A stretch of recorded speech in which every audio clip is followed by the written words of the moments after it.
Hello students. इससे previous video के अंदर हमने जो सॉल्यूशन हमने किया था वो हम ले रहे हैं 21 और 22 का। हमने सेक्शन ए और सेक्शन बी का सॉल्यूशन कंप्लीट कर लिया था। ये वीडियो का पार्ट ए था। तो इस वीडियो के अंदर हम सेक्शन सी ले रहे हैं जिसके अंदर आपके टोटल 5 यूनिट्स कवर होते हैं। तो चलिए सेक्शन सी का फर्स्ट क्वेश्चन देखते हैं। यहाँ फर्स्ट क्वेश्चन पूछा गया है, थर्ड का ए पार्ट है, सॉल्व पार्शियल डिफरेंशियल इक्वेशन। अब आपको ये इक्वेशन देखकर पहचाननी है ये किस टाइप का डिफरेंशियल इक्वेशन दिया है, उसके अकॉर्डिंग इसका सॉल्यूशन कंप्लीट करना है। और इसी का नेक्स्ट पार्ट है, use Cauchy's method of characteristics to solve the first order PDE. यहाँ उसने मेथड स्पेसिफाई कर दिया है तो यहाँ पर आपको सोचना नहीं है, डायरेक्टली कॉशी मेथड को अप्लाई करना है। तो सेक्शन सी में आप कोई एक पार्ट अटेम्प्ट करते हैं, तो चलिए मैं इसके दोनों पार्ट बता रही हूँ, दोनों ही कर लीजिए। फर्स्ट हम आते हैं solve partial differential equation this. अब यहाँ पर आपको देखना है ये किस टाइप का डिफरेंशियल इक्वेशन है। तो del two z by del x square का कोफिशिएंट यहाँ एक्स स्क्वायर है और del two z over del y square का कोफिशिएंट वाई स्क्वायर है, मतलब कांस्टेंट कोफिशिएंट नहीं है। बट इक्वेशन रिड्यूसिबल है to PDE with constant coefficient में। और इस तरह के डिफरेंशियल इक्वेशन को हम किस तरह से रिड्यूस करते हैं, कांस्टेंट कोफिशिएंट। क्योंकि अगर एक बार कांस्टेंट कोफिशिएंट आ गया तो आप इजीली क्वेश्चन को सीएफ और पीआई के हेल्प से कर सकते हैं। तो कांस्टेंट कोफिशिएंट में कन्वर्ट करने के लिए स्मॉल एक्स को आप रिप्लेस करेंगे या पुट करेंगे value e raise to the power x capital x, तो कैपिटल एक्स की वैल्यू आपको मिल जाएगी लॉग एक्स। इसी तरीके से स्मॉल वाई की वैल्यू को आप लेंगे E raise to the power capital Y और कैपिटल वाई की वैल्यू आपके पास आ गई लॉग वाई। जब ये सब्स्टिट्यूशन आप अप्लाई करते हैं तो हमारे पास ये जो डेरिवेटिव है del two z over del x square, ये कन्वर्ट हो जाता है कैपिटल डी माइनस 1z। अब यहाँ जो कैपिटल डी है वो रिप्रेजेंट करता है partial derivative with respect to capital x. Similarly del two z over del y square आपके पास कन्वर्ट हो जाएगा D dash minus 1 into z, जहां डी डैश किसको रिप्रेजेंट करता है, ये रिप्रेजेंट करता है partial derivative with respect to capital Y. और अगर आपके पास ये टर्म आ जाए del two Z del x del y, ये टर्म अगर आपके पास क्वेश्चन में आ जाए तो इसकी वैल्यू आप सब्स्टिट्यूट करते हैं डी डैश जेड। तो ये जो आपके पास सब्स्टिट्यूशंस हैं, इन सब्स्टिट्यूशन को गिवन क्वेश्चन में पुट करते हैं। तो देखिए गिवन क्वेश्चन की फर्स्ट टर्म आपके पास क्या रखी है, फर्स्ट टर्म है आपके पास del two Z del x square into X square, ये कंप्लीट टर्म है। और इस कंप्लीट टर्म की वैल्यू हम जो यहाँ पर लेने जा रहे हैं वो है डी माइनस 1 इंटू जेड। तो ये आपने पुट कर ली value D minus 1 into Z. इसी तरीके से सेकेंड टर्म अगर आपको अपने क्वेश्चन में देखें तो सेकेंड टर्म आपके क्वेश्चन में है y square del two z over del y square. इसकी वैल्यू आपने रिप्रेजेंट की हुई है यहाँ पर D dash minus 1 into z. ये वैल्यू आपने यहाँ सब्स्टिट्यूट कर दी इक्वल्स टू। अब राइट हैंड साइड आते हैं, यहाँ लिखा है स्मॉल एक्स इंटू वाई। अब स्मॉल एक्स को आपने क्या लेट किया हुआ है, ये लेट किया है E raise to the power capital X और वाई की वैल्यू है E raise to the power capital Y. तो ये आपके पास बन गया E raise to the power x plus Y. अब हम इस क्वेश्चन का सॉल्यूशन लेते हैं। तो सबसे पहले लेफ्ट हैंड साइड के ऑपरेटर को हम सिंप्लीफाई करके लिख लेते हैं। तो देखिए ये कन्वर्ट हो गया डी स्क्वायर माइनस का D minus D dash square plus का D dash into Z equals to E raise to the power x plus Y. अब देख लीजिए कि यहाँ पर ये किस तरह का इक्वेशन बनता है। तो मैंने स्क्वायर की टर्म्स एक साथ लिख दी हैं, minus D plus D dash into z, this is equals to E raise to the power x plus y. ये आपके पास इक्वेशन फॉर्म होकर आ जाता है। अब ये किस तरह का इक्वेशन है, देखिए यहाँ ऑर्डर 2 है, यहाँ ऑर्डर 2 है, यहाँ ऑर्डर 1 है, यहाँ ऑर्डर 1 है। तो ये इक्वेशन आपके पास है नॉन होमोजीनियस टाइप का इक्वेशन। तो इस तरह के इक्वेशंस में आप किस तरह से इसका सॉल्यूशन निकालेंगे, तो कंप्लीट सॉल्यूशन होगा सी एफ प्लस पी आई।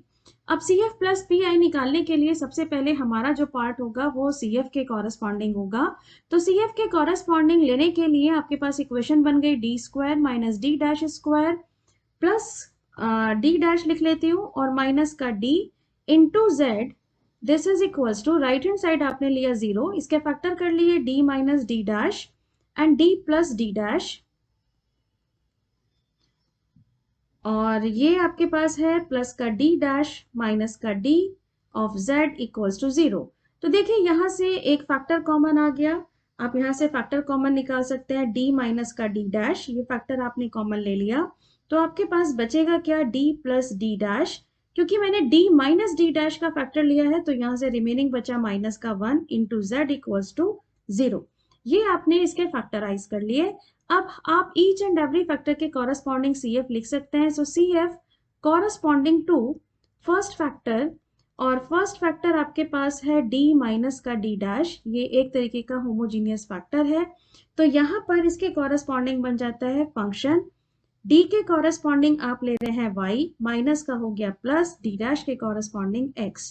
तो ये आपके पास फर्स्ट फैक्टर के कॉरस्पॉन्डिंग CF आ गया। Now CF corresponding to second factor d plus d dash minus का 1, नॉन होमोजीनियस फैक्टर है, सबसे पहले कांस्टेंट टर्म, तो e raise to the power, यहाँ पर माइनस का साइन है तो ये हो गया plus 1 into capital X, second function arbitrary F2, d के कॉरस्पॉन्डिंग y प्लस के कॉरस्पॉन्डिंग माइनस, और d डैश के कॉरस्पॉन्डिंग आ गया आपके पास x। ये आपके पास बन जाता है सेकेंड फैक्टर के corresponding CF। So complete CF equals to F1 y plus x plus e raise to the power x F2 y minus x। अब यहाँ पर वैल्यू सब्स्टिट्यूट कर सकते हैं। F1 कैपिटल Y को आपने क्या शो किया हुआ है, दिस इज log y है, और x की वैल्यू log x आपके पास है, e raise to the power x आपने लिया हुआ है small x, F2 this is log y minus का log x। तो आपके पास CF की वैल्यू मिल जाती है, दिस इज F1, log की प्रॉपर्टी यूज कर लीजिए, log y plus log x meaning log x into y, product में कन्वर्ट हो गया x, और सेकेंड आर्बिट्री फंक्शन आपके पास ये आ जाता है F2, और क्योंकि यहाँ माइनस का साइन है तो ये कन्वर्ट हो जाता है log y बाई x। ये आपके पास मिल जाता है CF। अब यहाँ पर CF निकाल लिया, अब हम PI पे फोकस करते हैं। तो PI के कॉरस्पॉन्डिंग आप फॉर्मूला क्या लिखते हैं, PI इक्वल्स टू 1 अपॉन, अब 1 अपॉन में एफ डी डी डैश, तो मेरे पास ये जो कंप्लीट है जिसे आप लेकर चल रहे हैं, ये आपके पास कंप्लीट इक्वेशन आया था डी स्क्वायर माइनस का डी डैश स्क्वायर प्लस का डी डैश माइनस का डी, और राइट हैंड साइड फंक्शन अब आप अपने क्वेश्चन में देख सकते हैं कि राइट हैंड साइड फंक्शन जिसका PI लेना है वो है exponential function, meaning e raise to the power capital X plus capital Y। Exponential के लिए आप क्या काम करते हैं, d को रिप्लेस करते हैं x के कोफिशिएंट से, और x का कोफिशिएंट है 1, d डैश को आप रिप्लेस करेंगे y का कोफिशिएंट, और y का कोफिशिएंट है 1। तो जैसे ही आप इसमें 1 रखेंगे तो आप पुट करके देख सकते हैं, मैं आपको दिखा दूं यहाँ पे पुट करके, 1 माइनस 1 प्लस 1 माइनस 1, इसका मीनिंग 1 अपॉन 0 का केस बनता है, मीनिंग केस फेलियर। और जब केस फेलियर है तो उसी के अकॉर्डिंग आप यहाँ पर PI के स्टेप्स को फॉलो करते जाइए। तो जब आप केस फेलियर कह रहे हैं तो हमने यहाँ कैपिटल X से मल्टीप्लाई किया 1 अपॉन, जब आप कैपिटल X से मल्टीप्लाई कर रहे हैं तो आप इस पूरे को डिफरेंशिएट कर दे with respect to capital D। तो जैसे ही with respect to capital D आप डिफरेंशिएट करेंगे तो this is 2D, D dash constant, D dash constant minus का 1, e raised to the power capital X plus capital Y. This is equals to capital X. Again same substitution आपने apply किया जो हम लेके चल रहे हैं, d replaced by 1, so 2 minus 1 e raised to the power capital X plus capital Y. So this is x e raised to the power X plus capital Y. Capital X आपके पास क्या है, आप देख सकते हैं कैपिटल X है log X, और ये e raised to the power X plus Y meaning e raised to the power, आप इसे ऐसे पढ़ सकते हैं जो अभी हमने सेपरेट करके लिखा था। तो यहाँ पर e raise to the power capital X, ये आपके पास बन गया x इंटू वाई। तो ये आपके पास वैल्यू आ जाती है PI के कॉरस्पॉन्डिंग। तो कंप्लीट आंसर आपके पास इसका क्या हो जाएगा, कंप्लीट आंसर हो जाएगा CF plus PI। I think ये क्वेश्चन अब आपको समझ में आ गया होगा। तो क्वेश्चन इतना टफ नहीं था, क्वेश्चन इजी ही था, तो आई थिंक ये क्वेश्चन क्लियर हो गया होगा। तो नेक्स्ट क्वेश्चन लेते हैं इसी के साथ, इसी पार्ट का थर्ड का बी पार्ट। अब यहाँ पर इसने स्पेसिफाई कर दिया कॉशी मेथड। तो देखिए फर्स्ट यूनिट में आपके 3 मेथड्स हैं, Cauchy method, Lagrange method, Charpit method, और इस पेपर के अंदर कॉशी और चारपिट पूछ लिया गया। तो इसीलिए कह रहे हैं कि कम से कम आप इनके इक्वेशंस तो याद रखें जिससे आप इसको सॉल्व कर सके।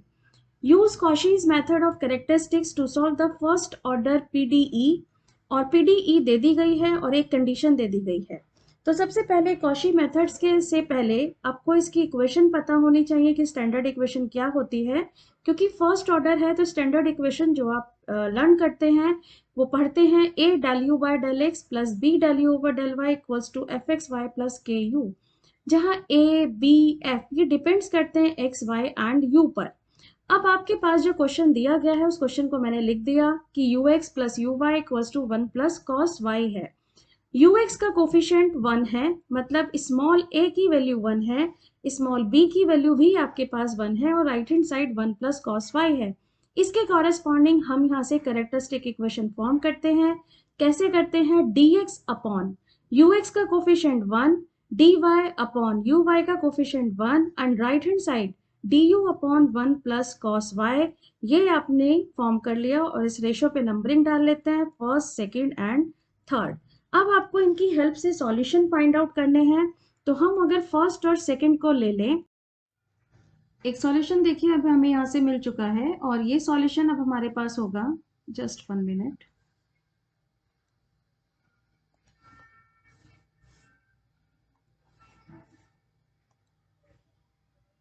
This is dx upon 1 equals to dy upon 1।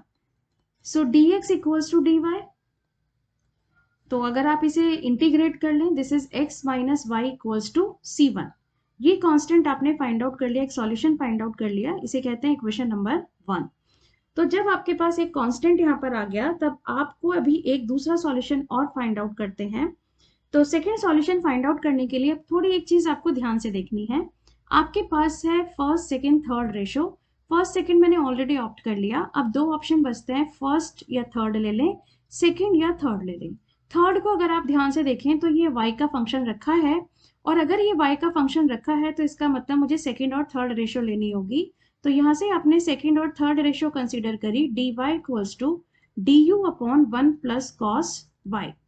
यहाँ से आप इसकी इक्वेशन फॉर्म कर सकते हैं। तो इक्वेशन यहाँ से बन जाती है 1 प्लस कॉस वाई, वाई को y के साथ कलेक्ट कर दिया into d y equals to d u. जब आपने इतना कलेक्ट कर लिया तो अब आपको सॉल्यूशन बहुत इजीली मिल जाएगा, क्योंकि u की वैल्यू आपको फाइंड आउट करनी है। So integration both side. जैसे ही आपने यहाँ इंटीग्रेशन अप्लाई किया तो देखिए du का इंटीग्रेशन तो u आ गया, 1 का इंटीग्रेशन आपके पास y आ गया, cos y का इंटीग्रेशन sin y आ गया, प्लस एनी आर्बिट्री कांस्टेंट। अब ये कांस्टेंट आप क्या क्या ले लेते हैं, this is equals to C2। अब याद रखिए क्योंकि आप कॉशी मेथड पढ़ रहे हैं तो ये जो C2 होगा, C2 is a function of C1, first constant का फंक्शन होगा। तो इसी चीज को हम यहाँ सब्स्टिट्यूट करते हैं, y plus sine y plus function of C1, और C1 आपके पास है x minus y. This is equation number 2। अब क्योंकि ये फंक्शन तो हमने माना हुआ है तो हमें ये वैल्यूज फाइंड आउट करनी होंगी। अब ये वैल्यू फाइंड आउट करने के लिए आप यहाँ पर क्या करेंगे, आप यहाँ पर गिवन कंडीशन का यूज करेंगे। तो देखिए आपके पास यहाँ गिवन कंडीशन क्या है, क्वेश्चन पर लेकर आती हूँ। ये गिवन कंडीशन है आपके पास u0y equals to sine y, ये आपके पास गिवन कंडीशन है। इसका यूज करेंगे हम आर्बिट्री फंक्शन को फाइंड आउट करने के लिए। अब इस कंडीशन को पढ़ना सीखिए। यहाँ पर ये 0 दिया है, इसका मतलब वो कह रहा है x को 0 के इक्वेट करना है।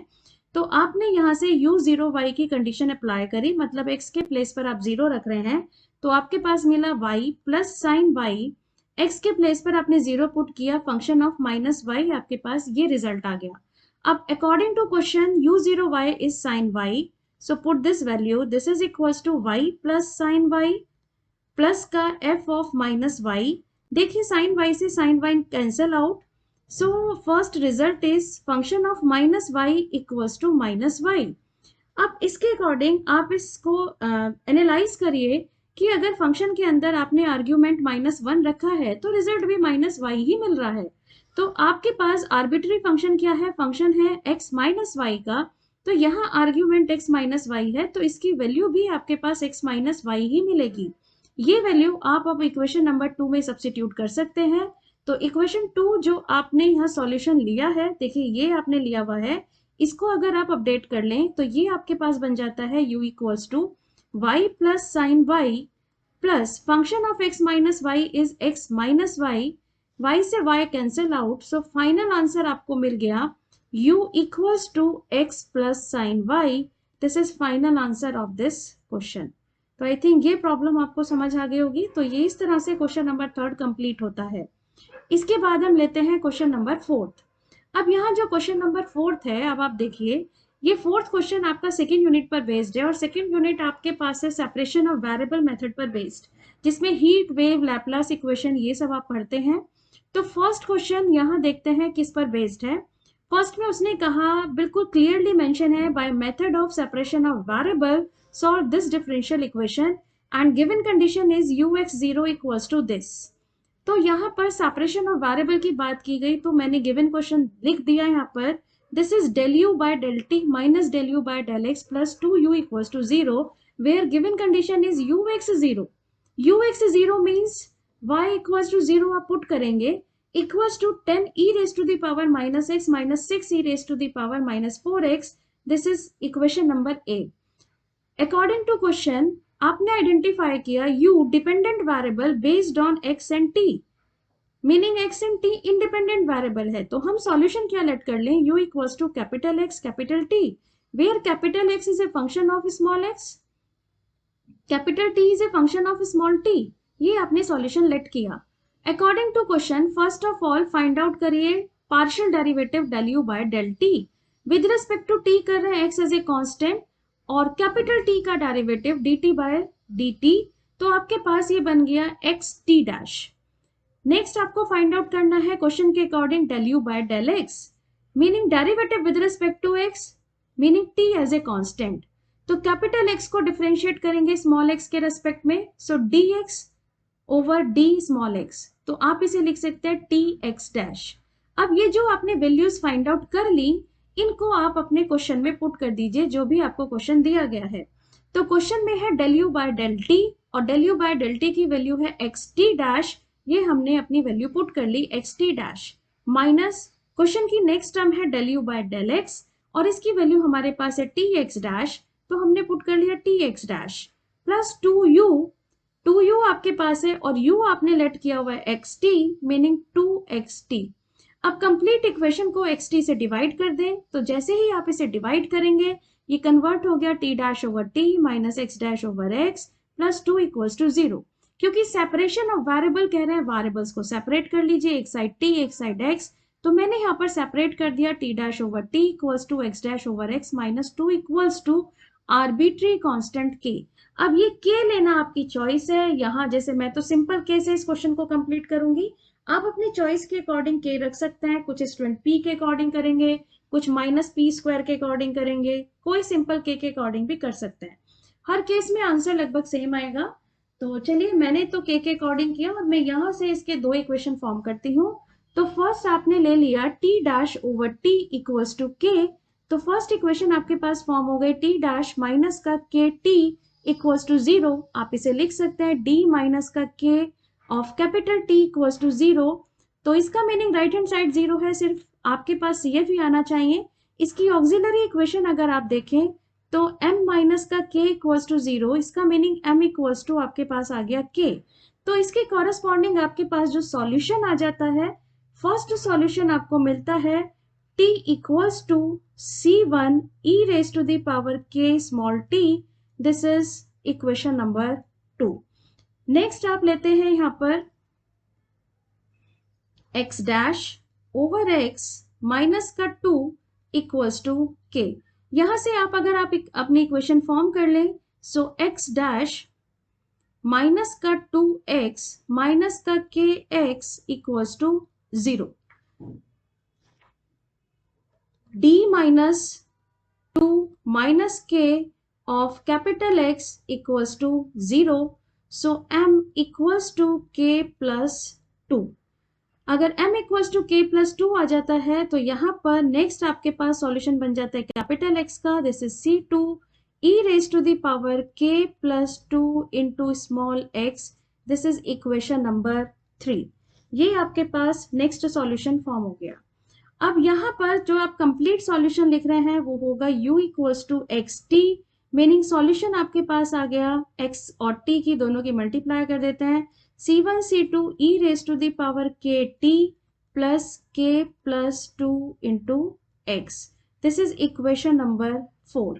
ये सॉल्यूशन आपके पास फॉर्म हो जाता है. अब यहाँ देखिए गिवन कंडीशन आपको दी गई है ux0 जो हमने a से रिप्रेजेंट की है. तो गिवन कंडीशन अप्लाई करने से पहले हम इसका लिखते हैं जनरल सॉल्यूशन. और जनरल सॉल्यूशन लिखने का तरीका आप सबको पता है. u equals to summation apply किया bn, मीनिंग आप C1 C2 को किससे रिप्लेस कर रहे हैं? Bn से. e raise to the power kt plus k plus 2 into x where n equals to 1 to infinity. This is equation number 5. अब इसमें आप अप्लाई करते हैं इसकी गिवन कंडीशन. तो मैं अप्लाई कर रही हूँ फर्स्ट कंडीशन और ये फर्स्ट कंडीशन आपको गिवन है ux0. ux0 गिवन है. This is 10 e raise to the power minus x minus 6 e raise to the power minus 4x. तो चलिए ये कंडीशन हमने अप्लाई करी. अब ये कंडीशन क्या कहती है? मुझे कौन सा वेरिएबल जीरो के साथ इक्वेट करना है? सॉरी मैंने यहाँ आपको शायद गलत बता दिया. यहाँ y नहीं था, ये सेकंड वेरिएबल आपके पास है t. सेकंड वेरिएबल t है तो t को आप जीरो के साथ इक्वेट कर रहे हैं. तो यहाँ पर आपने इक्वेट किया t को जीरो के साथ. तो आपके पास इक्वेशन नंबर 4 कन्वर्ट हो जाएगा ux0 equals to summation bn e raise to the power और t आपके पास जीरो बन गया. This is k plus 2 into x. This is equation number 6 जहां पर n की वैल्यू है 1 से इंफिनिटी तक. अब आप इसके आगे चलिए इसको प्रोसीड करते हैं. यहां देखिए आपके पास ये वैल्यू है 10 e raise to the power minus x minus 6 e raise to the power minus 4x. Summation को ओपन कर रहे हैं b1 e raise to the power k plus 2 into x plus b2 e raise to the power k plus 2 into x plus b3 e raise to the power k plus 2 into x up to so on. अब देखिए left hand side में दो term है. सबसे पहले first term का comparison first term के साथ कर रही हूँ. तो जब आपने फर्स्ट टर्म का कंपैरिजन फर्स्ट टर्म के साथ किया तो आपके पास e का कोफिशिएंट है 10 और राइट हैंड साइड e का कोफिशिएंट है b1. तो आपको b1 की वैल्यू मिल जाती है यहाँ पर 10.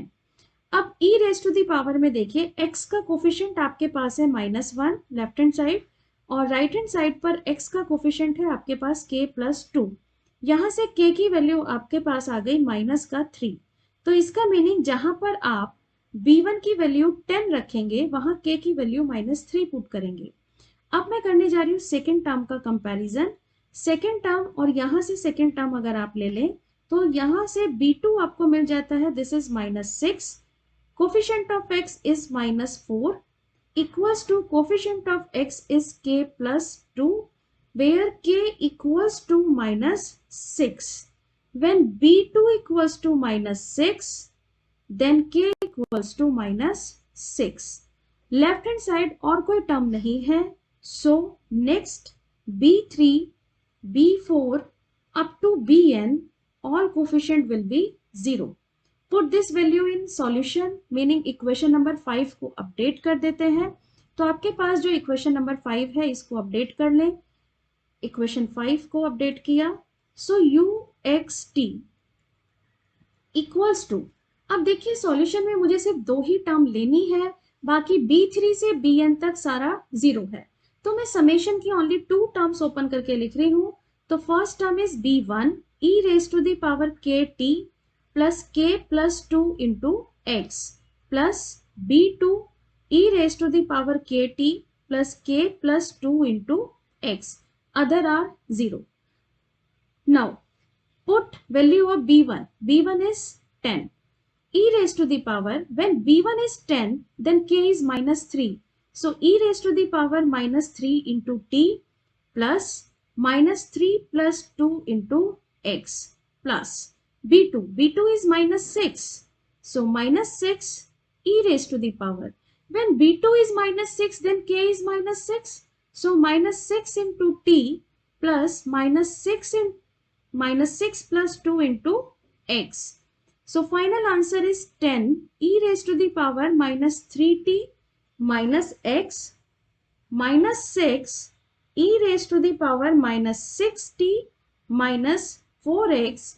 This is uxt. This is final answer of this question. तो आप इजीली इस क्वेश्चन को अटेम्प्ट कर सकते थे। तो देखिए बहुत इजी सा क्वेश्चन है। चलिए इसी के साथ इसका नेक्स्ट पार्ट लेते हैं। और नेक्स्ट पार्ट अब हमारे पास है,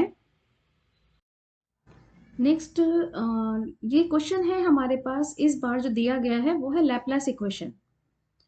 तो देखिए इससे पहले अगर आपने देखा तो एक क्वेश्चन यहाँ पर हीट का पूछा गया और यहाँ एक जो क्वेश्चन सेकेंड यूनिट से पूछा गया है वो लैपलेस इक्वेशन पर आ गया। लैपलेस इक्वेशन उसने दे दिया है, साथ में बाउंड्री कंडीशन मेंशन की है।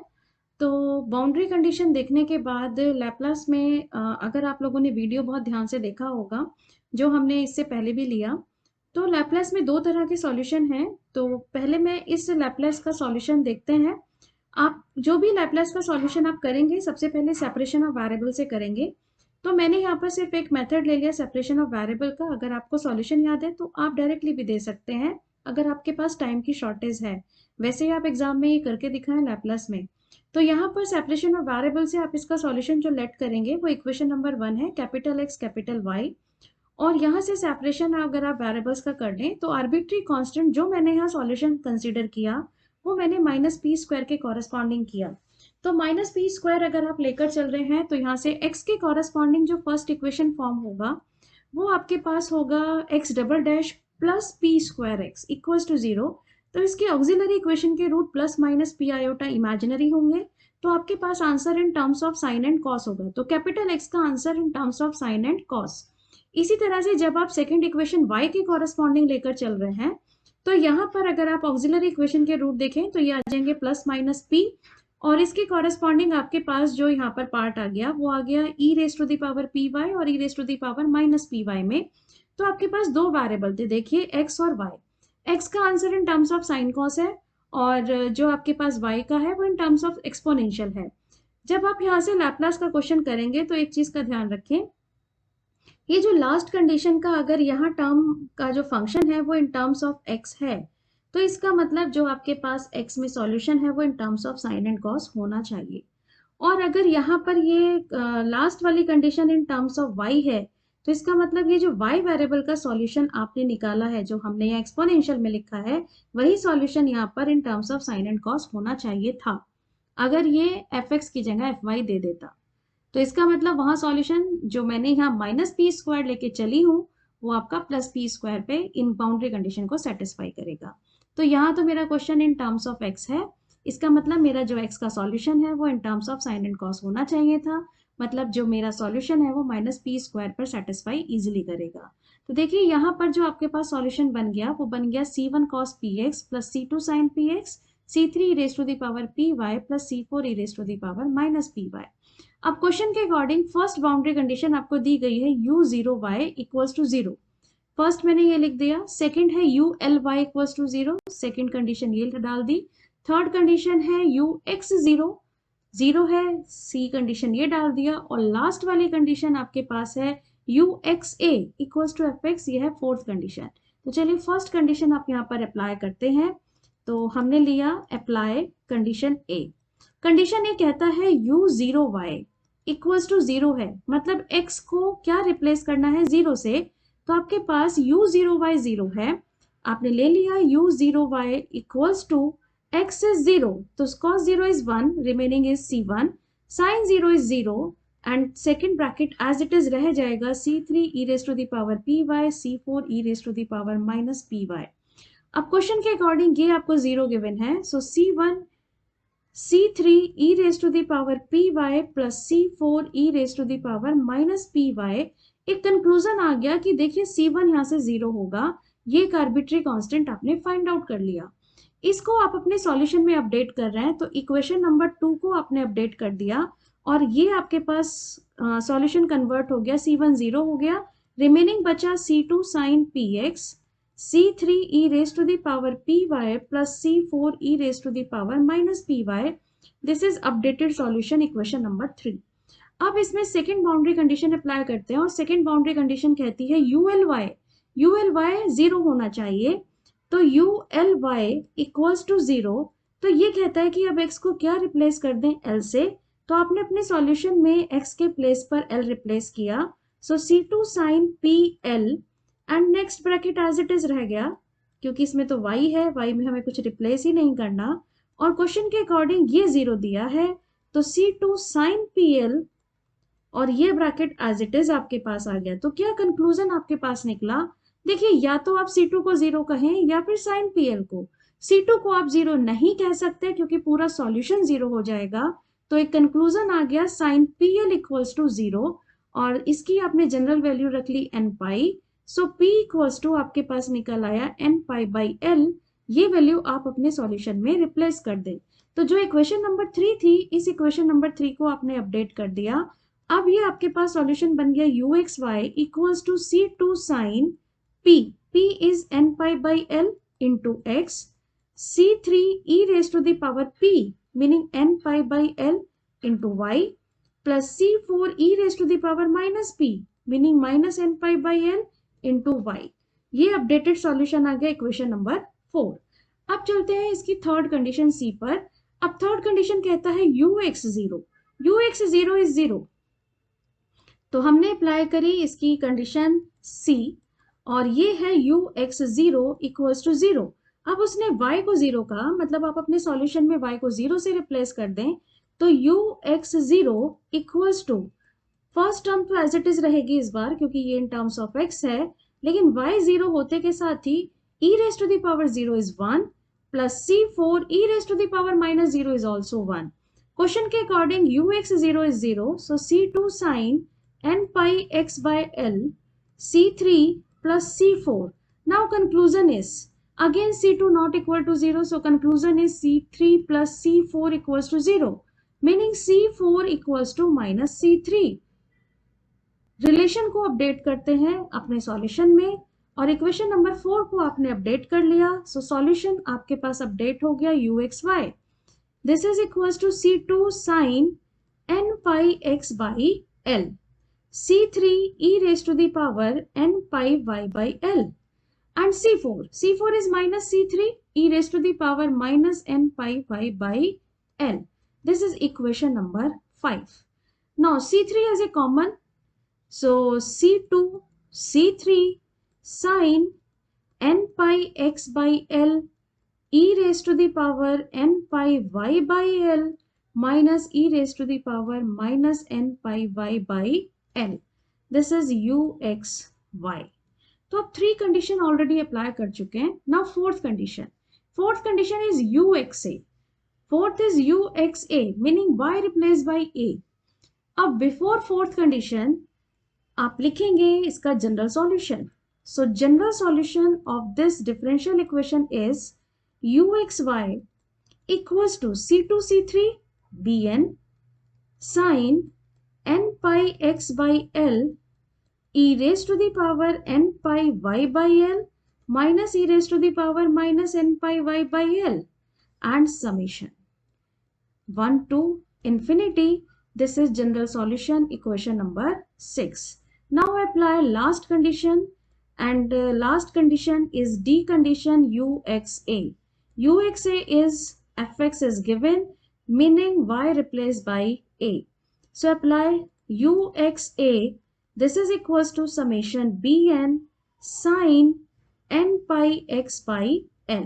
Now replace y by a, so e raised to the power n pi a by L minus e raised to the power minus n pi a by L।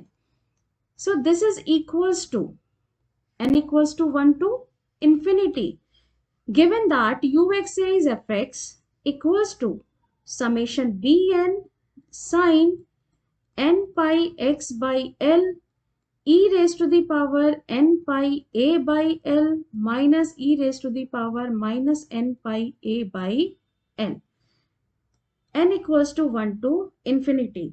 By using this condition you have to find out the value of bn। आपको bn की value find out करनी है।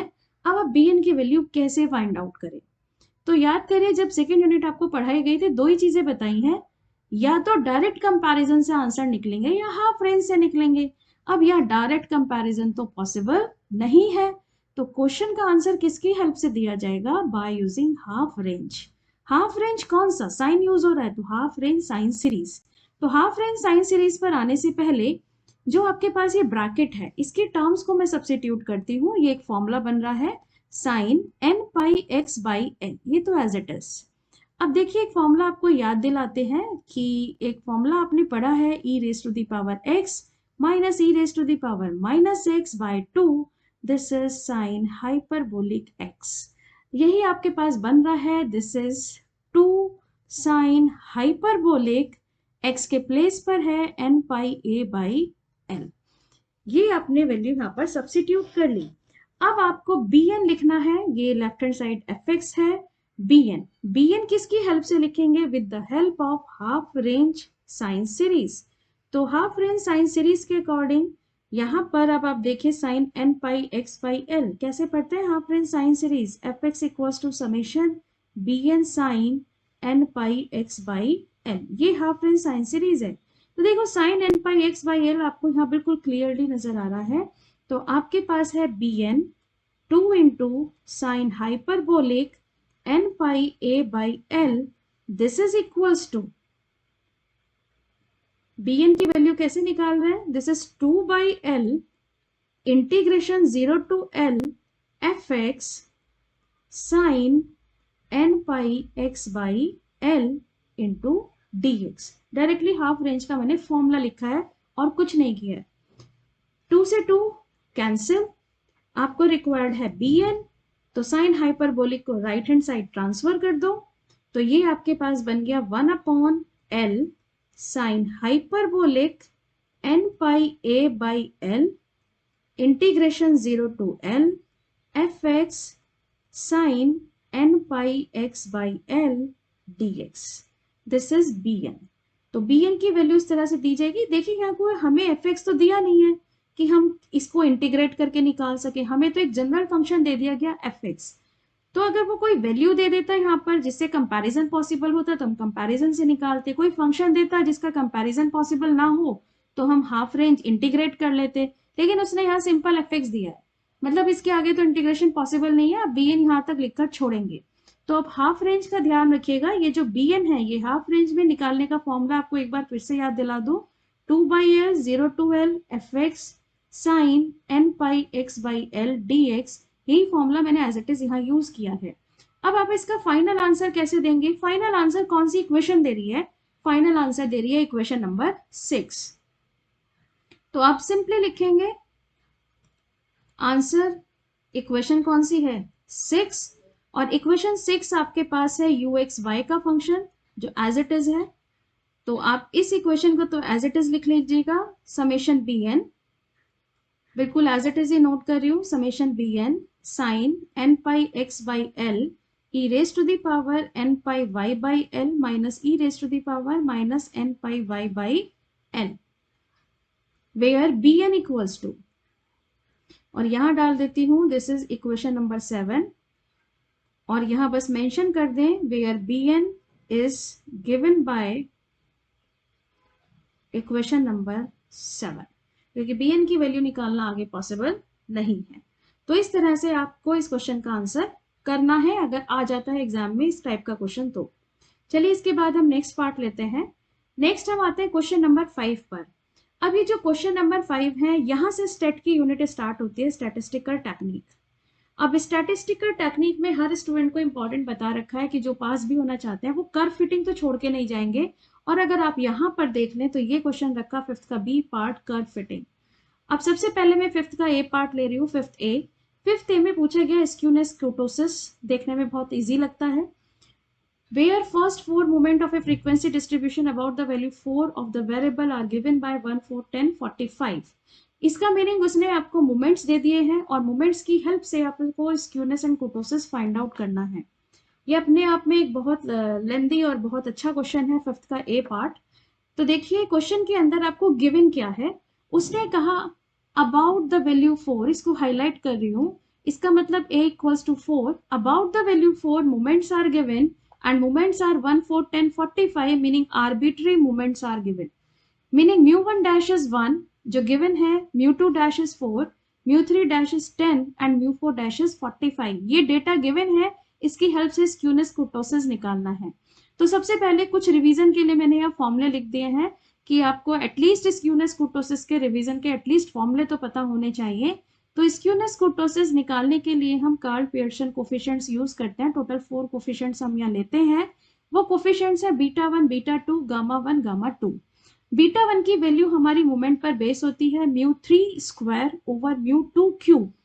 Beta 2 की value mu 4 mu 2 square, मतलब mu 4 mu 2 पर based है, fourth moment second moment पर based है, और बीटा 1 आपका थर्ड मोमेंट और सेकंड मोमेंट पर बेस्ड है।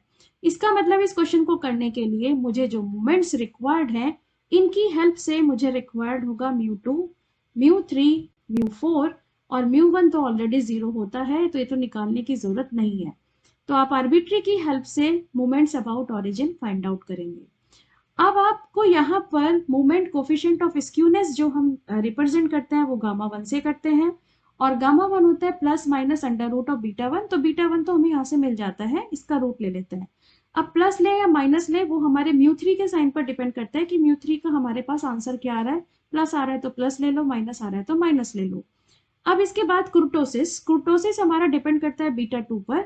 बीटा 2 कोफिशिएंट का जो आंसर आएगा उसके अकॉर्डिंग अपना आंसर लिखते हैं कुर्टोसिस, जो आपका बताता है कि आपका जो कर्व है वो हाईली पिक्ड है, फ्लैट है, कैसा है।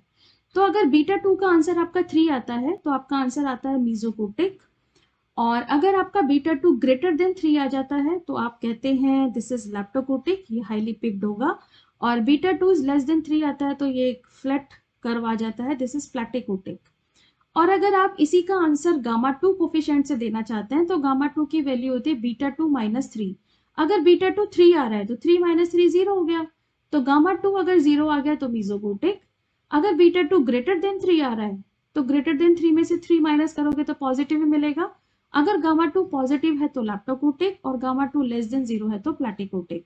तो चलिए क्वेश्चन स्टार्ट करते हैं। तो मुझे यहाँ पर आपके जो मोमेंट्स गिवन है उन्हें मोमेंट्स अबाउट ऑरिजिन इस पर कन्वर्ट करना होगा। तो इसके लिए हम क्या यूज करते हैं, इसके लिए हम यूज करते हैं relations, relation between mu r and mu r dash. तो देखिए डायरेक्टली रिलेशन आप लर्न कर सकते हैं तो कर लें। मुझे जो रिलेशन लिखने की आदत है मैं तो इसी फॉर्मूले से यूज करती हूँ, मुझे इसी से याद रहते हैं। तो ये फॉर्मूला इससे पहले भी आपको वीडियो में बताया गया है, एक तरीके का बायनोमियल में हम यूज कर लेते हैं कि mu r equals to mu r dash, plus minus alternate लेते जाएंगे, RC1 mu are minus 1 dash mu 1 dash, plus next term RC2, तो ये म्यू आर माइनस 2 हो जाएगा डैश म्यू 1 डैश का स्क्वायर, और ये माइनस आएगा नेक्स्ट साइन, ये प्लस नहीं है, this is minus RC3 mu are minus 3 dash mu 1 dash का whole cube up to so on. अब इसमें R की वैल्यू 2 3 4 रख लो, 4 मोमेंट्स निकालने हैं। तो चलिए R की वैल्यू अगर मैं इसमें 2 पुट कर लूं तो ये आपके पास बन गया mu 2 dash minus 2C1, 2C1 का आ गया 2 म्यू, R की वैल्यू 2 रख रहे हैं तो 2 minus 1 is 1, this is mu 1 dash mu 1 dash. Next term 2C2 is 1 mu 0 dash mu 1 dash का स्क्वायर। तो ये वैल्यू बन जाती है mu 2 dash minus 2 mu 1 dash का स्क्वायर, म्यू नॉट डैश 1 होगा, प्लस म्यू 1 डैश का स्क्वायर। तो रिलेशन आपके पास आ गया mu 2 dash minus mu 1 dash का स्क्वायर, दिस इज म्यू 2। तो म्यू 2 की वैल्यू निकाल लेते हैं, ये तो हमें दिया ही है क्वेश्चन में। अब आप देख लो म्यू 2 डैश आपको कितना दिया है, म्यू 2 डैश आपको दिया है 4, और म्यू 1 डैश आपको दिया है क्वेश्चन के अकॉर्डिंग 1। तो ये आपके पास आ गया 4 माइनस 1, आंसर इज 3। तो यहाँ लिख लेते हैं जो सेकंड मोमेंट है वो हमारे पास 3 आ गया, और जो सेकंड मोमेंट है आपको फिर से याद दिला दूं, इस क्वेश्चन में तो रिक्वायर्ड नहीं है, ये वेरिएंस को रिप्रेजेंट करता है। और ध्यान रखिएगा म्यू 1 की वैल्यू मैंने नहीं निकाली, म्यू 1 की वैल्यू आती है 0, म्यू 1 0, म्यू 2 3। नेक्स्ट निकालते हैं, मुझे अब म्यू 3 चाहिए, तो मैं अपने रिलेशन में r को रिप्लेस करने जा रही हूँ 3 से। तो ये आपके पास बन गया mu 3 equals to mu 3 dash minus का 3C1 का 3 mu 2 dash mu 1 dash plus 3C2 meaning 3 mu 1 dash का mu 1 dash and mu 1 dash का स्क्वायर माइनस का 3c3 इज 1 μ1 डैश का होल क्यूब। ये आपके पास रिलेशन फॉर्म हो गया। सिंप्लीफाई करके लिख लेते हैं बस μ3 डैश माइनस का 3 μ2 डैश μ1 डैश, और ये भी μ1 डैश का होल क्यूब, μ1 डैश का होल क्यूब, प्लस में बचा 2 μ1 डैश का होल क्यूब। सो μ3 की वैल्यू, अब μ3 डैश देख लो क्वेश्चन में कितना दिया है, ये आपको 10 दिया है, तो μ3 डैश की वैल्यू 10 है, दिस इज 10 माइनस 3 μ2 डैश की वैल्यू क्वेश्चन में आपको 4 दी गई है, μ1 डैश की वैल्यू 1 दी गई है, प्लस का 2 1 का whole cube, this is 10 minus का 12 प्लस का 2, आंसर इज 0। तो अकॉर्डिंग टू क्वेश्चन μ3 इज 0। μ3 0 आ गया। नेक्स्ट हम फाइंड आउट कर रहे हैं μ4, मतलब अब अपने रिलेशन में 4 रख रहे हैं, तो देखिए क्या आपके पास रिलेशन बनेगा, this is μ4 equals to μ4 dash minus 4c1 का 4 μ3 डैश μ1 डैश प्लस 4c1 के बाद 4c2 मीनिंग 6 μ2 डैश μ1 डैश का स्क्वायर, 4c2 के बाद 4c3 इज 4 μ1 डैश का होल क्यूब प्लस 4c4 का 1 मीनिंग μ1 डैश की पावर 4। ये आपके पास रिलेशन आ जाता है। सिंप्लीफाई करके लिख रही हूँ, सो μ4 डैश माइनस का 4, this is μ3 dash μ1 dash plus का 6 μ2 डैश μ1 डैश का होल स्क्वायर, ये पावर 4 बन गया, ये भी पावर 4 है, तो सिंप्लीफाई करके 3 μ1 डैश की पावर 4। अब अकॉर्डिंग टू क्वेश्चन देख लेते हैं μ4 डैश कितना है, μ4 डैश 45 है, तो वैल्यू पुट करना शुरू करते हैं। μ4 इक्वल्स टू 45 माइनस का 4, μ3 डैश आपको दिया गया है 10, μ1 डैश दिया गया है 1 प्लस का 6, μ2 डैश आपके पास है यहाँ पर 4, μ1 डैश है 1 माइनस का 3, μ1 डैश है 1 की पावर 4, तो this is equals to 45 minus 40 plus का 24 माइनस का 3। तो यहाँ से सिंप्लीफाई करके आपके पास आ जाता है 45 माइनस का 43 मीनिंग 2, तो ये वैल्यू आ गई 26। This is equals to μ4। Fourth moment आपके पास ये निकाल लिया। तो देखिए चारों मोमेंट आपने निकाल लिए हैं। अब आपको देना है बीटा 1। फर्स्ट कोफिशिएंट निकालते हैं बीटा 1, और बीटा 1 की वैल्यू है μ3 स्क्वायर ओवर μ2 क्यूब। μ3 स्क्वायर निकालने की जरूरत ही नहीं है, μ3 0 रखा है, आंसर इज 0।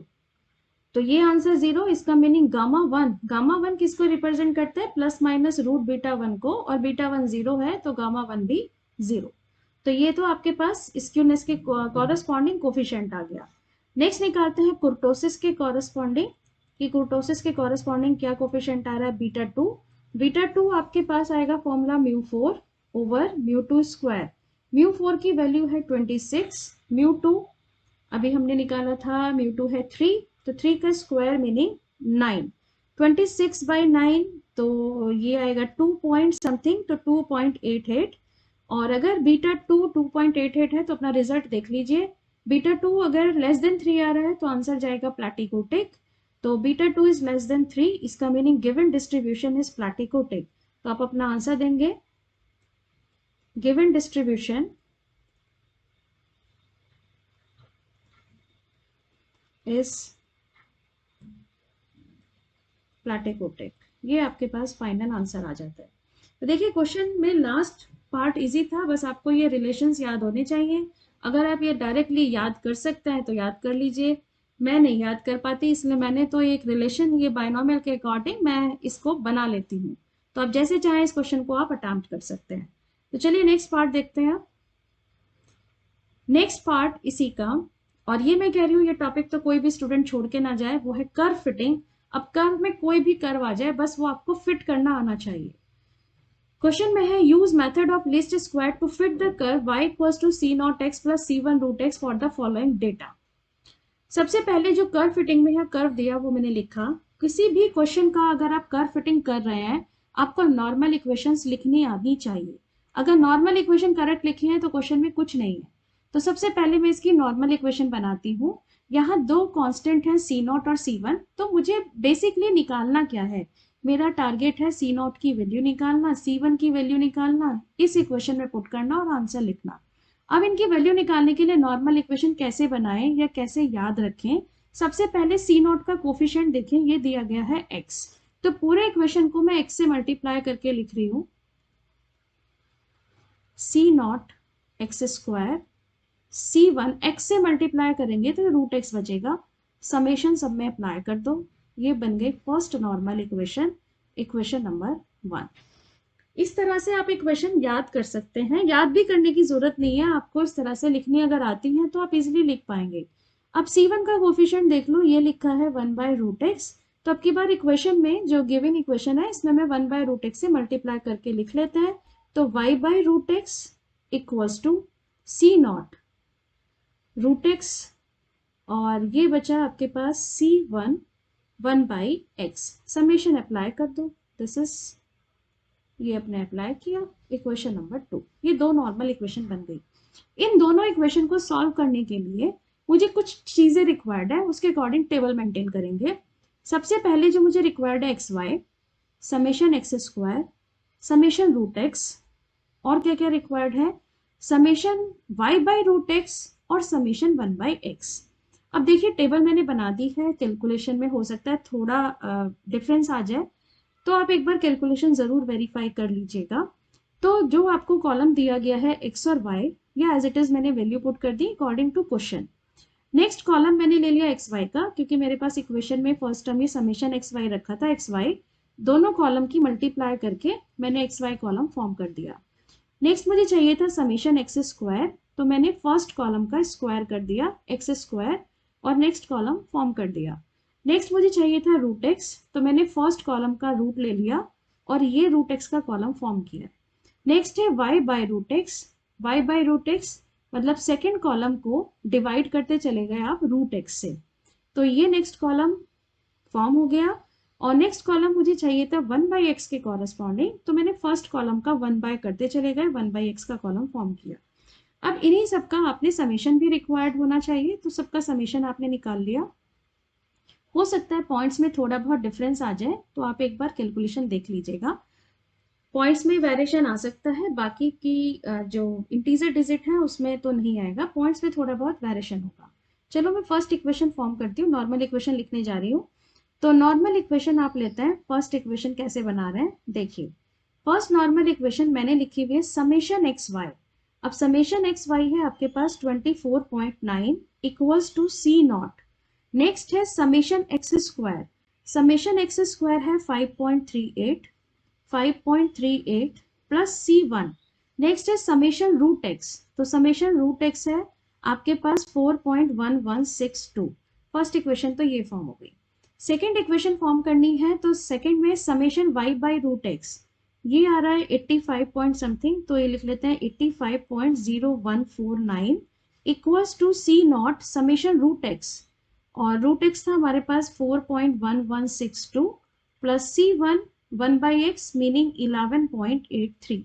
ये दो इक्वेशन आप फॉर्म कर लीजिएगा। अब इन दोनों इक्वेशन को फॉर्म करने के बाद आपको इन्हें कैलकुलेटर में फीड करना है और अपना आंसर लिखना है। तो जब आप दोनों इक्वेशन को कैलकुलेटर में फीड करेंगे, तो जो मेरा आंसर आ रहा है वो मैं आंसर लिख देती हूँ। तो यहाँ जो मेरी सी नॉट की वैल्यू आ रही है वो आ रही है माइनस का 1.1856। हो सकता है कि यहाँ पर 18 आपका 56 ना आके कुछ और आ रहा हो, वो डिपेंड करता है।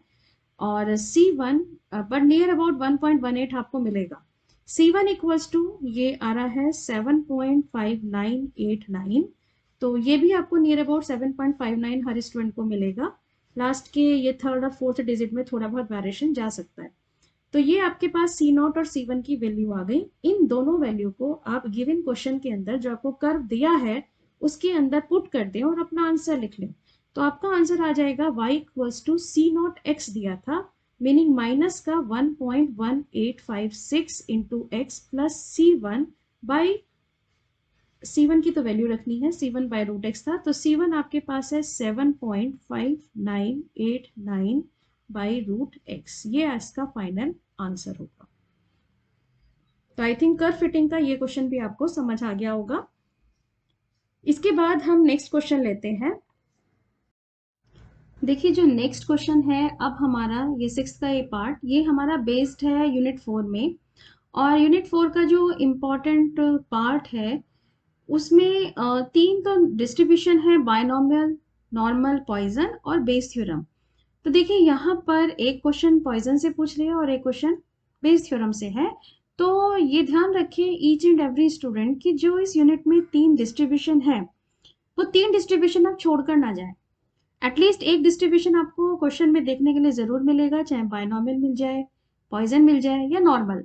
और अगर आप इस पेपर को, अगर आपने इससे प्रीवियस वीडियो देखी है तो इस पेपर के अंदर दो डिस्ट्रीब्यूशन आ चुके हैं। सेक्शन बी में नॉर्मल पूछ लिया, तो यहाँ पर इसने पॉइजन पूछा है। चलिए सबसे पहले मैं इसके फर्स्ट पार्ट को लेती हूँ। फर्स्ट जो हमारा क्वेश्चन है 6th ए क्वेश्चन है, 2 urns contain 4 white 6 blue and 4 white and 5 blue balls respectively। दो बैग्स हैं, इसके अंदर कुछ बॉल्स दे दी गई हैं। One of earns is selected at random and A ball is drawn from it. If ball drawn is white, what is the probability that it was drawn from the first urn and second part is second urn। तो यहाँ पर ये question based है Bayes theorem पर। तो देखिए सबसे पहले आप क्या कर रहे हैं, आपके पास ये दो अर्न दिए गए हैं जिसमें 4 वाइट 6 ब्लू, तो टोटल इसमें 10 बॉल है और सेकंड वाले में आपके पास टोटल 9 बॉल्स हैं। तो यहाँ पर आपने कुछ इवेंट डिसाइड किया। फर्स्ट इवेंट जो मैंने यहाँ लिया है वो है कि जो आप बॉल ड्रॉन कर रहे हैं वो फर्स्ट से कर रहे हैं।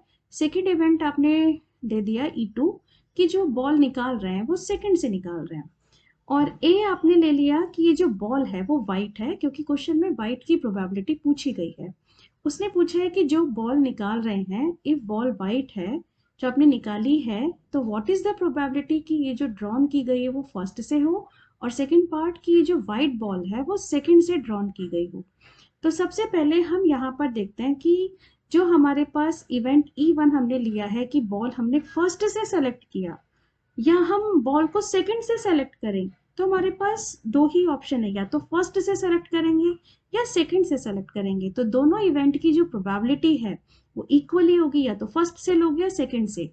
तो जो इसकी प्रोबेबिलिटी आई फर्स्ट के सिलेक्शन या सेकंड के सिलेक्शन की, वो रही हाफ एंड हाफ। तो PE1 PE2 आ गई हाफ। अब आता है कि आपने क्या कहा, हमने प्रोबेबिलिटी निकाल ली कि जो वाइट बॉल है is drawn from first earn. A white ball is drawn from first earn. तो इसकी प्रोबेबिलिटी क्या होगी कि आपने फर्स्ट से वाइट बॉल को निकाला। तो वाइट बॉल कितनी है फर्स्ट में, 4, वहां से एक सेलेक्ट की, meaning 4C1 meaning 4 divided by total ball कितनी है फर्स्ट में 10, 10 में से कोई एक सेलेक्ट कर रहे हो तो मीनिंग 4/10। इसकी प्रोबेबिलिटी आ गई 4/10। अब यहाँ पर हम दूसरी प्रोबेबिलिटी निकाल लेते हैं कि PAE2 meaning A white ball is drawn from second earn, कि आपने सेकेंड से एक वाइट बॉल निकाली। तो सेकेंड में वाइट बॉल कितनी है, फेवरेबल केस कितने हैं 4, और टोटल बॉल कितनी है आपके पास 9। तो 4C1 डिवाइडेड बाय 9C1, ये प्रोबेबिलिटी आपके पास आ जाती है 4/9। अब क्वेश्चन के अकॉर्डिंग चलते हैं। क्वेश्चन में उसने पूछा if a ball is drawn is white, ball white निकाली, what is the probability that it was drawn from first, meaning PAE1 तो आप निकाल चुके हैं, वो आपसे पूछ रहा है PE1A meaning white ball is drawn from first urn. ठीक, तो इसका मीनिंग बेस थ्योरम अप्लाई करी, probability of first urn select करने की PE1 into probability of selection of white ball या drawn of white ball from first urn PAE1 meaning यहाँ पर conditional probability apply हो गई, divided by total number of favourable cases meaning PE1 into PAE1 PE2 into PAE2। PE1 इसके selection की probability है 1/2।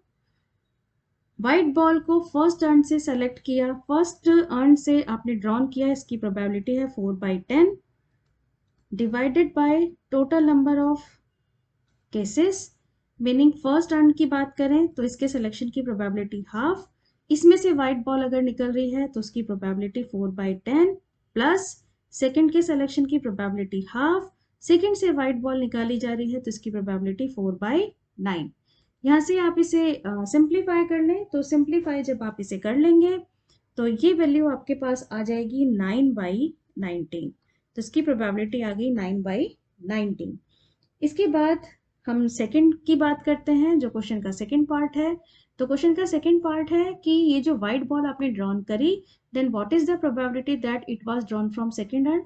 तो meaning आपको निकालना है PE2/A, मीनिंग सेकंड के सिलेक्शन की probability this is half, second से आपने व्हाइट बॉल को सेलेक्ट किया, इसकी प्रोबेबिलिटी थी 4/9 divided by total number of cases, first के सिलेक्शन की हाफ, फर्स्ट से व्हाइट बॉल निकाली, इसकी प्रोबेबिलिटी 4/10, सेकंड के सिलेक्शन की प्रोबेबिलिटी हाफ एंड सेकंड से व्हाइट बॉल की प्रोबेबिलिटी 4/9।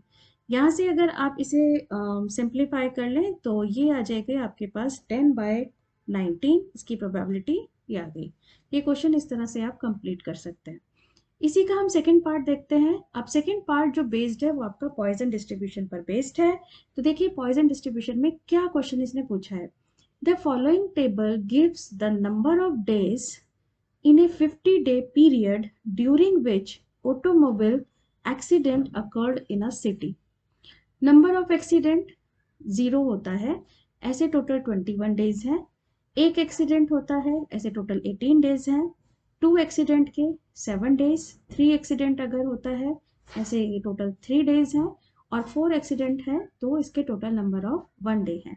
वो कहते हैं fit Poisson distribution to the data, calculate theoretical frequency. ये तो आपके पास ऑब्जर्व फ्रीक्वेंसी दी गई है, इसी के साथ वो थ्योरेटिकल फ्रीक्वेंसी पूछ रहा है। तो सबसे पहले पॉइजन डिस्ट्रीब्यूशन का फॉर्मूला देखते हैं कि P x equals to R, probability for R के लिए e raise to the power minus lambda, lambda raise to the power R divided by factorial R। अब लैम्डा क्या है, mean of Poisson distribution is equals to lambda. तो mean of Poisson distribution किससे represent करते हैं, लैम्डा से। तो इसका मीनिंग ये जो आपको डेटा दिया गया है, हम इसके कॉरेस्पॉन्डिंग इसका मीन निकालने जा रहे हैं। मीन निकालने के लिए देखिए हमें फ्रीक्वेंसी के फॉर्म में डेटा दे दिया गया है, तो हम उसका फॉर्मूला यूज कर लेते हैं, mean equals to summation fx divided by summation f। अब समेशन fx यहां से आप मल्टीप्लाई करते जाएं, 0 into 21 this is 0, 1 into 18 meaning 18, plus 2 into 7 meaning 14, plus 3 into 3 meaning 9, plus 4 into 1 is 4 divided by summation f। ये पूरा फ्रीक्वेंसी को add कर दें तो ये आपके पास आ जाएगा 50, सो डिवाइडेड बाय 50। यहाँ से इसे आप कैलकुलेट कर लें तो ये वैल्यू आ जाएगी 0.9, this is equals to lambda. तो according to question lambda is 0.9। अब आपके पास पॉइजन डिस्ट्रीब्यूशन की आप बात कर रहे हैं, टोटल नंबर ऑफ डेज, ये आपके पास है टोटल 50 डेज का पीरियड है। तो टोटल जो आप यहाँ पर लेकर चलेंगे, required Poisson distribution capital N into PR, PR is e raise to the power minus lambda, lambda raise to the power R divided by factorial R, meaning n आपके पास है क्वेश्चन के according 50, e raise to the power minus lambda meaning 0.9 raised to the power r divided by factorial r। अब calculation आगे जो हमारे depend है वो r पर डिपेंड है कि हम प्रोबेबिलिटी किसकी निकाल रहे हैं, 0 एक्सीडेंट की, 1 एक्सीडेंट की, 2 एक्सीडेंट की, तो हम r की वैल्यू पुट करते जाएंगे।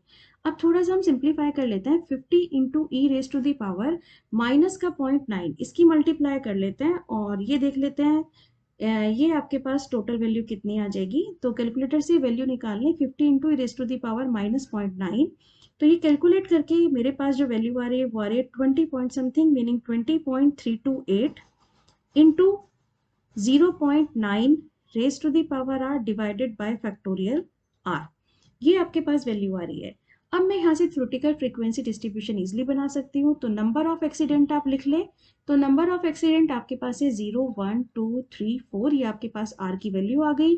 तो n आपके पास है 50 इंटू PR, PR अभी हमने निकाल ही लिया है, ये हमारे पास बनता है एक्चुअली 50 हमने मल्टीप्लाई ऑलरेडी कर दिया है, तो n इंटू पी आर हम निकाल चुके हैं।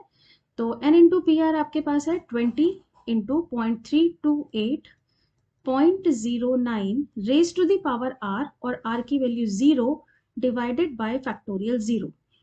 इसको कैलकुलेट अगर हम कर ले तो फैक्टोरियल 0 इज 1, वैल्यू यही आ जाएगी 20.328। नेक्स्ट हम निकालते हैं 1 के कॉरेस्पॉन्डिंग, तो फॉर्मूला तो ऑलरेडी बना लिया है 20.328 into 0.09 raise to the power r is 1 divided by factorial 1। इसे कैलकुलेट कर लें तो ये आपके पास बन जाएगा 18.29। नेक्स्ट हम निकालते हैं 2 के corresponding, so 20.328.09 raise to the power 2 divided by factorial 2। ये कैलकुलेट आपने अगर किया तो ये बनता है मेरे पास 8.23। इसके बाद हम चलते हैं नेक्स्ट 3 पर। 3 के कॉरेस्पॉन्डिंग ये बन गया 20.328.09 raise to the power 3 divided by factorial 3। तो ये कैलकुलेट करके आ रहा है 2.5 and 20.328.09 raise to the power 4 divided by factorial 4। तो ये कैलकुलेट करके आ रहा है 0.56। थ्योरेटिकल फ्रीक्वेंसी लिखनी है 20.328, राउंड ऑफ करके वैल्यू लिखते जाइए। दिस इज 20, 18.29 मीनिंग 18, 8.238, 2.5 इसको 3, और ये 0.56 है तो ये आपने ले लिया 1। इन सब का अगर हम एडिशन कर लें, टोटल कर लें, टोटल आ गया 50। तो थ्योरेटिकल फ्रीक्वेंसी भी इसका सम आपके पास 50 आ रहा है, और जो आपको दिया गया है वो भी 50। बस यही आपको इस क्वेश्चन में बताना था, थ्योरेटिकल फ्रीक्वेंसी का आंसर करना था। तो आंसर आपके पास है 20, 18, 8, 3, 1। ये क्वेश्चन आपका इस तरह से कंप्लीट हो जाएगा। देखिए क्वेश्चन सिंपल है, सिर्फ आपको फॉर्मूला अप्लाई करना आना चाहिए। नेक्स्ट हम पार्ट लेते हैं, ये अब हमारा लास्ट पार्ट है सेक्शन सी का, और लास्ट यूनिट पर बेस्ड है, जिसके अंदर कुछ टॉपिक्स इंपॉर्टेंट हैं, अभी इसी वीडियो में बता दूं, तो इसलिए पूरे वीडियो को ध्यान से सुनिएगा। और अगर आप लोगों ने देखा है तो बीच बीच में आपको टिप्स भी दे दी हैं। इस यूनिट के अंदर जो हमेशा क्वेश्चन से एक पूछा जाता है वो है कंट्रोल चार्ट। कंट्रोल चार्ट से क्वेश्चन जरूर रहेगा, कौन सा चार्ट पूछा जाता है ये डिपेंड करता है हर बार। और इसके बाद इसमें कुछ टेस्ट हैं जो इम्पोर्टेंट हैं, like chi square, ANOVA, ANOVA पे शॉर्ट नोट भी आ जाता है, काई स्क्वायर हो गया, अनोवा हो गया, टी टेस्ट, एफ टेस्ट। तो इनके एटलीस्ट फॉर्मूले क्वेश्चन कैसे करने हैं, क्वेश्चन बहुत सिंपल है, आप इजीली कर सकते हैं अगर आपको फॉर्मूले याद है। तो चलिए यहाँ पर 7th का ए पार्ट देखती हूँ, और यहाँ देख क्वेश्चन पढ़ने से पहले यहाँ दिख रहा है मुझे काई स्क्वायर, मतलब क्वेश्चन बेस्ड है काई स्क्वायर पर। अब देखिए काई स्क्वायर में आपको क्या क्या दिया गया है। क्वेश्चन के according demand for a particular spare part in a factory was found to vary from day to day. In a sample study of the following information was obtained: days, Monday, number of parts demanded 1124, Tuesday को इतने parts demand है, Wednesday को ये parts है, Thursday को ये demand है, Friday and Saturday, ये आपको total data दे दिया गया। Use chi-square test to test the hypothesis that number of parts demanded does not depend on the days of the week। Null hypothesis आपको दिया गया है कि जो पार्ट्स की डिमांड है वो डेज पर डिपेंड नहीं करती, वो वीक डेज पर डिपेंड नहीं करती। ये आप नल हाइपोथेसिस लेकर चलेंगे क्वेश्चन में जो गिवन है। तो नल हाइपोथेसिस आपने एच नॉट लिया, number of parts demanded does not depend on the days of the week. अब वो कहता है कि आगे जो उसने गिवन वैल्यू है वो chi square 0.055% level of significance पर काई स्क्वायर की वैल्यू दे दी गई है 11.07 for 5 degree of freedom. Total कितना डेटा दिया गया है, एन क्या है 1 2 3 4, मतलब मंडे से लेकर सैटरडे तक एन आपको दिया गया है 6। तो डिग्री ऑफ फ्रीडम इसकी बनेगी n-1। अगर आपको याद हो तो यहाँ पर डिग्री ऑफ फ्रीडम के कॉरेस्पॉन्डिंग फॉर्मूला होगा n-1, मीनिंग 6 - 1 इक्वल्स टू 5। इसलिए जो आपको रिजल्ट भी दिया गया है वो 5 डिग्री ऑफ फ्रीडम के कॉरेस्पॉन्डिंग दिया गया है। तो जब हम यहाँ काई स्क्वायर अप्लाई करते हैं तो काई स्क्वायर का जो फॉर्मूला है this is observe frequency minus expected frequency का होल स्क्वायर, काई स्क्वायर कह रहे तो whole square divided by EI expected frequency. तो आपको सबसे पहले क्वेश्चन में एक्सपेक्टेड फ्रीक्वेंसी फाइंड आउट करनी है। तो हमने सबसे पहले expected frequency for each day find out करी। निकालने का क्या तरीका है, जितना ये डेटा दिया गया है इन सबका सम कर दीजिए। तो जब आप इन सबका सम कर देंगे तो देखिए 11 2 4 इन सबको आप सम करते जाइए। मैंने यहाँ सम लिख दिया डिवाइडेड बाय 6। तो इनका सबका सम करने के बाद जो आपके पास रिजल्ट आएगा, ये रिजल्ट आपको मिलेगा 6720 डिवाइडेड बाय 6, और ये डिवाइड करके आ गया 1120। ये आपके पास आ जाती है expected frequency. So according to question EI is 1120। अब काई स्क्वायर फॉर्म करना है, तो मुझे काई स्क्वायर टेस्ट करने के लिए एक टेबल बना लेते हैं, उसके अकॉर्डिंग काम करेंगे। According to question expected frequency का एक कॉलम बना लो, और एक्सपेक्टेड फ्रीक्वेंसी आपके पास क्या है, ऑब्जर्व फ्रीक्वेंसी आपको दी गई है 1124 1125। तो ये आपने ऑब्जर्व फ्रीक्वेंसी के कॉरस्पॉन्डिंग ये कॉलम फॉर्म कर लिया। एक्सपेक्टेड फ्रीक्वेंसी अभी हमने निकाली ली है, ये हमने निकाली है 1120। तो ये हम कॉलम में पुट कर लेते हैं 1120, सभी की सेम है। ये आपने पुट किया। इसके बाद आपको करना है ऑब्जर्व्ड माइनस एक्सपेक्टेड का होल स्क्वायर।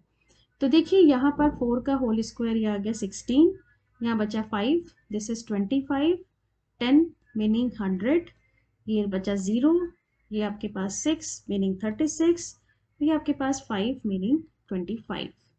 अब आपके पास जो रिजल्ट आया इसे आप एक्सपेक्टेड फ्रीक्वेंसी से डिवाइड कर दो। तो 16 डिवाइडेड बाय 1120 डिवाइड करके ये जो वैल्यू आ रही है ये आ रही है 0.01428। सेकेंड पार्ट इसका जो आंसर आ रहा है वो आ रहा है 0.02232, 0.08928, ये तो 0 रहेगा, और ये वैल्यू आपके पास आ रही है 0.03214, एंड ये वैल्यू बन रही है 0.02232। 25 रिपीट हो रहा था, ये एज इट इज रिजल्ट। अब इन सबका समेशन निकाल लीजिए।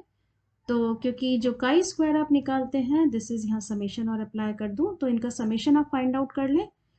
तो समेशन जो इसकी वैल्यू आ गई, ऐड करने के बाद समेशन ऑब्जर्व्ड माइनस एक्सपेक्टेड का whole square divided by EI, this is equals to 0.18034। ये आपके पास वैल्यू आ गई। अब यहाँ पर डिग्री ऑफ फ्रीडम अभी मैं बता चुकी हूँ, टोटल 6 नंबर ऑफ डेज दिए गए हैं, -1 equals to 5 degree of freedom. ये आपके पास डिग्री ऑफ फ्रीडम। अब काई स्क्वायर की value, this is chi square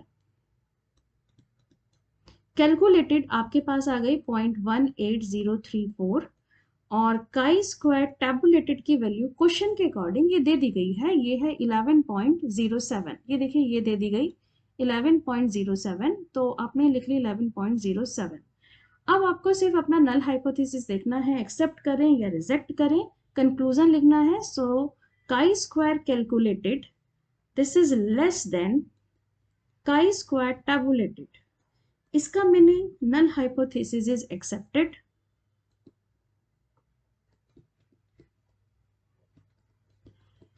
अगर नल हाइपोथेसिस एक्सेप्टेड है तो आप अपना आंसर क्या लिखेंगे, आप अपना आंसर लिखेंगे जो पार्ट्स की डिमांड है वो नंबर ऑफ डेज पे डिपेंड नहीं करती।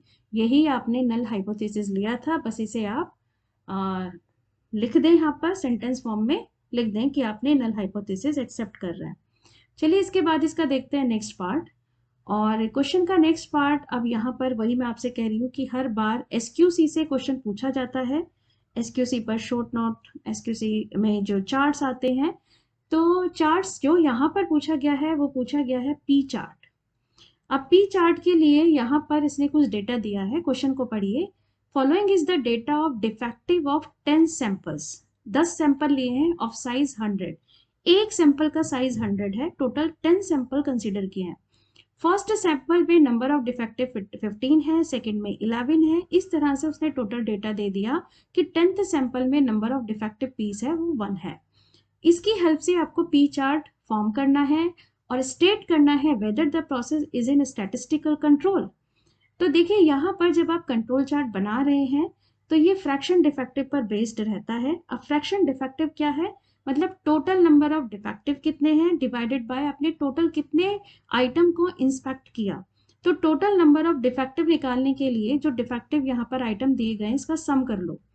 तो इसका जब आप टोटल सम कर लेंगे तो ये सम करके वैल्यू आ जाएगी आपके पास 63। तो टोटल नंबर ऑफ डिफेक्टिव आपके पास आ गए 63 डिवाइडेड बाय कितने आइटम आपने इंस्पेक्ट किए। तो टोटल 10 सैंपल आप इंस्पेक्ट कर रहे हो, 10 सैंपल है और एक सैंपल का साइज आपके पास 100 है। तो 63 डिवाइडेड बाय 1000 और इसे अगर आप डिवाइड कर लें तो ये वैल्यू आ गई 0.063। तो क्वेश्चन के अकॉर्डिंग पी बार आपको 0.063 मिल जाता है, फ्रैक्शन डिफेक्टिव ये वैल्यू आ जाती है। अब आपको कंट्रोल लिमिट्स लेनी है जिनके डायरेक्टली फॉर्मूले हैं। तो कंट्रोल लिमिट पी चार्ट के लिए कंट्रोल लिमिट जो रहती है वो पी बार, और पी बार की वैल्यू 0.063 ये आपके पास आ चुकी है। इसके बाद निकालते हैं इसकी upper control limit and lower control limit. तो अपर कंट्रोल लिमिट का फॉर्मूला होता है पी बार प्लस 3 सिग्मा और लोअर का पी बार माइनस 3 सिग्मा। तो पी बार प्लस 3 सिग्मा की value under root p bar 1 minus p bar divided by n, value में put कर रही हूँ 0.063 plus 3 under root 0.063 1 minus 0.063 divided by n. Sample का size आपके पास 100 का है तो डिवाइडेड बाय एन आपने 100 लिया। अब यहाँ पर इसे अगर आप कैलकुलेट कर लें तो ये वैल्यू आ रही है 0.13588 समथिंग, ऐसे कुछ वैल्यू आ रही है 1.13588 समथिंग। और अगर आप लोअर कंट्रोल लिमिट ले रहे हैं तो फिर से ये वैल्यू आप पुट कर लें 0.063 माइनस का 3 under root 0.063 1 minus 0.063 divided by 100। ये वैल्यू आपको निगेटिव मिल रही है 0.0098। तो अगर निगेटिव में वैल्यू है बहुत लेस है तो नियर अबाउट ये जो आप लोअर कंट्रोल लिमिट लेंगे वो लेंगे 0। तो यहाँ पर सबसे पहले अब मेरे पास कंट्रोल लिमिट तो आ गई है। Control limit upper control limit 0.13 की है, लोअर कंट्रोल लिमिट 0 है। अब इसका मुझे चार्ट बनाना है, इसके लिए मुझे पहले फ्रैक्शन डिफेक्टिव निकालने होंगे। तो मैंने टेबल फॉर्म करी सैंपल, टोटल 10 सैंपल है, नंबरिंग कर रखी है। डिफेक्टिव क्वेश्चन में दिए हैं कि फर्स्ट सैंपल में डिफेक्टिव है 15, बस मैंने कॉलम में पुट कर दिया, सेकंड में 11, तो ये पूरा कॉलम मैंने डिफेक्टिव के कॉरस्पॉन्डिंग यहाँ फॉर्म कर दिया। फ्रैक्शन डिफेक्टिव निकालते हैं। एक सैंपल का साइज है 100 तो 15 डिवाइडेड बाय 100 कर रहे हैं तो ये आ जाएगा 0.15। इसी तरह से नेक्स्ट निकाल लें तो 0.11, ये आ गया 0.09, 0.06, 0.05, 0.04, 0.03, 0.02, 0.07 एंड 0.01। ये आपने फ्रैक्शन डिफेक्टिव फाइंड आउट कर लिया। अब आपको यहाँ से कंट्रोल चार्ट फॉर्म करना है। तो कंट्रोल चार्ट फॉर्म करने के लिए आप अपने एक्सिस को ड्रॉ करेंगे और एक्सिस को ड्रॉ करने के बाद सबसे पहले इस पे कंट्रोल लिमिट्स, अपर control limit, lower control limit marking कर रहे हैं। तो ये जो आपको एक्स एक्सिस नजर आ रही है ये मैंने सैंपल लिख दिया, टोटल 10 सैंपल्स हैं 1 से लेकर 10 तक।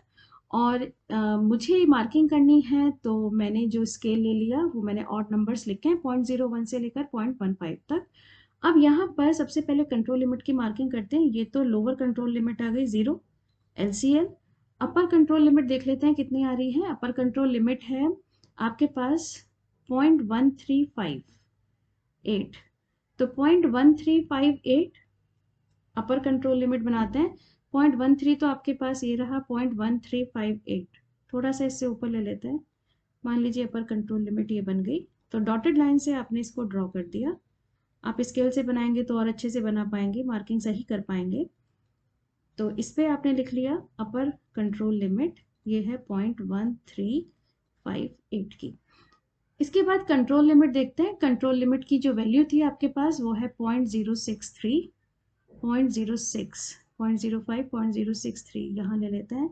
इसे सॉलिड लाइन से डिनोट कर लेते हैं। इसे सही बना लीजिएगा, बिल्कुल स्ट्रेट लाइन स्केल से ड्रॉ करके। दिस इज कंट्रोल लिमिट है 0.063। इसके बाद चलते हैं, अब मुझे सिर्फ मार्किंग करनी है। सैंपल नंबर 1.15, तो सैंपल नंबर 1 आपके पास ये है 0.15, तो ये तो कंट्रोल लिमिट को क्रॉस कर गया 0.15। सेकेंड 0.11, सेकेंड के लिए अगर आप देखें तो 0.11 की मार्किंग आपके पास ये आ गई 0.11। 3 पर अगर आप आते हैं तो 3 के लिए है 0.09, तो 3 पर आप आ गए 0.09, ये आपके पास ये मार्किंग आ गई।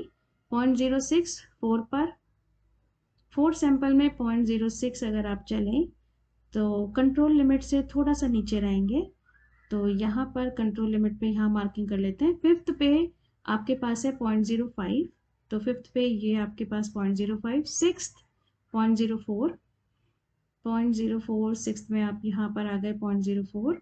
सेवन्थ में आपके पास है 0.03, तो सेवन्थ के लिए आपके पास ये 0.03। एट्थ के लिए आपके पास है 0.02, तो 0.02 आपके पास ये मार्किंग। 9 पर 0.07 कंट्रोल लिमिट को क्रॉस करेगा 0.07 दिस, और 10th पर 0.01, तो 10th पर आपके पास 0.01। चार्ट से मुझे क्लियर नजर आ रहा है ये कंट्रोल लिमिट के बाहर जा रहा है, मतलब ये आउट ऑफ कंट्रोल है, अंडर कंट्रोल नहीं है। Statistical process is not under control, बस आप इसको स्केल से मैच कर दीजिए। आप मेरे को स्ट्रेट लाइन यहाँ ड्रॉ कर दीजिएगा, मैं स्ट्रेट लाइन नहीं ड्रॉ कर पा रही हूँ, तो आप ये ड्रॉ कर लीजिएगा, स्ट्रेट लाइन्स आ जाएंगी।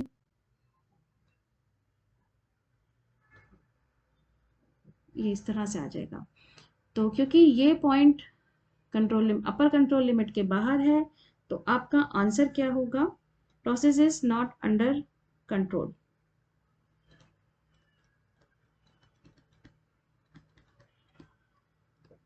ये आपको समझ में आ गया होगा। तो क्वेश्चन तो इजी रहते हैं कंट्रोल चार्ट के, सिर्फ आपको चार्ट देखकर देना होता है आंसर। तो आई थिंक आपको ये कंप्लीट सॉल्यूशन समझ में आ गया होगा, और हो सकता है कि ये सॉल्यूशन आपके लिए बहुत बेनिफिशियल रहे। Thank you so much.